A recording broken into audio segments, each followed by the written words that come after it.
Sir ನಮಸ್ಕಾರ. ಎಲ್ರಿಗೂ ನಮಸ್ತೆ, ಗುಡ್ ಆಫ್ಟರ್ನೂನ್. ಇದೊಂದು ಮೆಟ್ಲಿಂಗ್ ರಸ್ತೆ. ಈ ಒಂದು ಮೆಟ್ಲಿಂಗ್ ರಸ್ತೆ ಈ ಒಂದು ಗ್ರಾಮದ ರೈತರ ಒಂದು ಆಸ್ತಿಗಳೇನಿದೆಯೋ ಆಸ್ತಿಗಳಿಗೆ ಇರ್ತಕ್ಕಂಥ ಒಂದು ರಸ್ತೆ ನೋಡಿ. ಹೀಗೆ ಹೋದರೆ ಇನ್ನೊಂದು ಅರ್ಧ ಕಿಲೋಮೀಟ್ರ್ ಅಂತರದಲ್ಲಿ ಹಳ್ಳಿ ಸಿಗುತ್ತೆ. ಈ ಒಂದು ರೋಡ್ಗೆ ಅಟ್ಯಾಚ್ ಆದಂಗೆ ಒಂದು ಹಳ್ಳ ಹರಿತದೆ, ನೀರಳ್ಳ. ಅಂದರೆ ಇದು ಒಂದು 6 ತಿಂಗಳು ಹರಿಯುತ್ತೆ, ವರ್ಷ ಎಲ್ಲ ಹರಿಯುತ್ತೆ ಅಣ್ಣ. ಸರ್ ಅವ್ರು ಹೇಳೋ ಪ್ರಕಾರ ಈ ಒಂದು ಹಳ್ಳ ವರ್ಷ ಪೂರ್ತಿ ಹರಿಯುತ್ತಂತೆ. ಹಾಂ ಹಾಂ, 2-3 ಕಟ್ಟ ಅಟ್ಯಾಚ್ ಆಗಿ ಆ ನೀರುಗಳೇ. ಓಕೆ. ಈಗ ನಾನು ಹೇಳ್ತಕ್ಕಂಥ ಆಸ್ತಿ ಇದು. ಈ ಬದನೆ ಏನು ಹಾಕ್ಕೊಂಡಿದ್ದಾರಲ್ಲ, ಇದು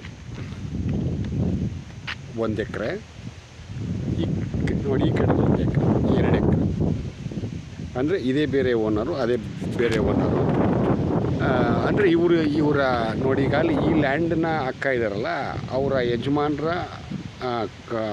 ಒಂದು ಗುಟ್ಟವ್ರು, ಅವರ ನೋಡಿ ಯಜಮಾನ್ರ ಅಪ್ಪನೊಂದು ಗುಟ್ಟದವರು.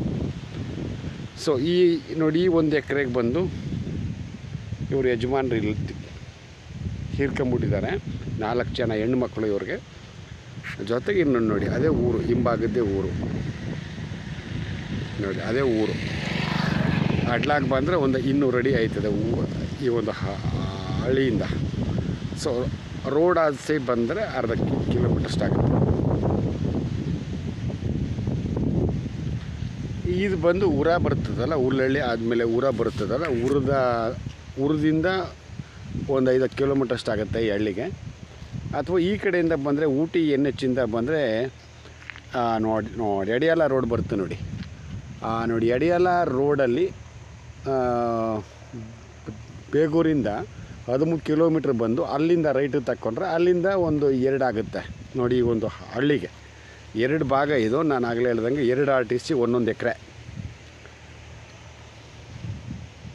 ಇದೇ ಊರಿನ ರೈತರದು ಪಿತ್ರಾರ್ಜಿತ ಆಸ್ತಿ.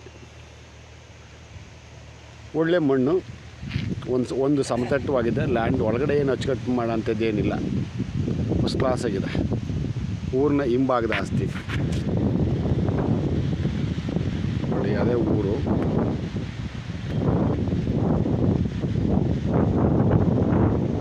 ಅದೇ ಊರಿನ ಹಿಂಭಾಗಕ್ಕಾದಂಗೆ ಇದೆ.